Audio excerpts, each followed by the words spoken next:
دا په سکرین چې تاسو ته کوم د دوی تصویر ښکاري دا صرف د یو کس دوی ده چې هغه ځوان دی 30 کلن او د هغه څه بیماری هم نشته دی، یعنی د یو نامعلوم بیماری د لپاره هغه د 3 کالونه دومره دوایانې استعمال کړي دي او اوس یې هم خوري. دا یو بورې وجه داسې موږ ته په کلینیک کې راواړوله چې زه دونه دوایانې خورم او زما نه علاج شو نه مې ښېګړه شو نه ټیک شوم. د خفګان، ډیپریشن، انزایټي، سایکوسس، نفسیاتي مسلې په ټوله دنیا کې دومره ډېرې شوي دي چې څه حد نشته دی. زمونږ خلک اکثر دې شیزونو له د مکر، ډرامې او اسې د چل ول نوم ورکوي. زمونږ په معاشره کې خاص کر دا شیز په زنانو کې وي او هغې له بیا د بیمارۍ په ځای خلک هغه د نور شیزونو سره منسوب کړي. کله وایي دا پیریان دي او کله وایي دا جنات ناست دي او بیا هغه په یو بل تسلسل کې پرېوځي، په یو نورو ګڼکپانو او خلکو باندې واوړي.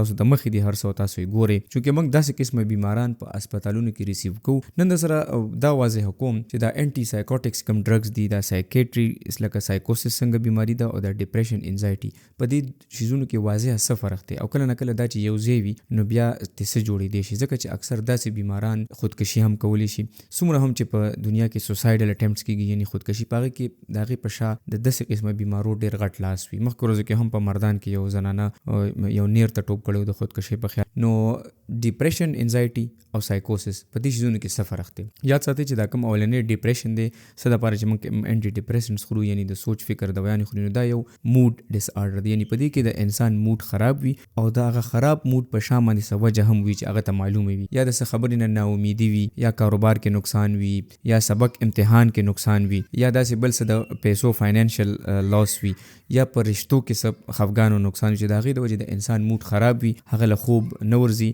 د هغه خوراک ته زړه نه کېږي یا هغه ډېر خوراک کوي. دریم داسې وي چې د هغه کې طاقت، انرژي بالکل هم نه وي د کار کولو، لکه که تور ته څه کار وی نو د هغه زړه نه کېږي چې زه څه کار وکړم. او اخري دا چې د هغه انټرسټ هم په څه شیز کې نه وي، یعنی هغه که ته ورته وایې چې یاره دې ځای ته چکر لزو دلته چا سره میلاویږو، هغه وایي نه نه نه زه بالکل نه خوځم د کوره، زه نه ځم چېرته، زما زړه نشته دی. نو انټرسټ یعنی څه ته یې زړه هم نه کېږي چې دا نښې نښانې ټولې د هغه بیماري دي چې ډیپریشن دی او انزایټي دی یعنی خفګان دی، د څه وجه اکثر د دې په شا وجه معلومه وي. راشئ سایکوسس ته. یاد ساتئ چې سایکوسس هغه بیماری ده چې دې دپاره به دا کمې عام دوايانې چې تاسو یادوئ د انټي ډیپریسنټس دغه به هغه نه استعمالوي، دا به انټي سایکوټیک ډرګز یوز کوي. دا یو خاص دوايانې وي، نومونه یې ځکه نه اخلم چې هسې نه تاسو یې راواخلئ خو په چلم پوه کوم چې څه به ورسره کوئ. دا هغه کس وي چې د ریالټي سره کانټیکټ نه وي، یعنی حقیقت نه دا ډېر لرې وي. څنګه لرې وي؟ یو خو دا پیرانویډ وي. پیرانویډ مطلب دا دی چې که 2 کسان هلته خبرې کوي، هغه 2 کسان به خپله څه خبره کوي، خو دا به دلته دا سوچ کوي چې دا جوړې زما خلاف لګیا دي یا زما خلاف څه سازش کوي یا زما څه د مرګ یا ماله څه د نقصان راکولو په سوچ فکر کې لګیا دي، دې ته پیرانویډ بیهیویر وایي. دویم دی کې هیلوسینیشنز او ډیلوژنز کېږي. دا درته وایم چې دا څه ته وایي. هیلوسینیشنز او ډیلوژنز باقاعده ښکاري، څه شیزونه هغه ته ښکاري چې یاره ما داسې کس ولیده، ماته داسې چلې کوم، ما په دې کار ولیده، حالانکه هغه کار داسې نه وي، هغه څه لیدلي نه وي، خو د هغه شیز د هغه په سترګو او د هغه په مزغو دونه حاوي وي چې هغه وایي چې ما ولیده. دویم هغه اوري، ډېر داسې شیزونه وي چې هغه اوریدلي نه وي خو هغه وایي ما واورېدل.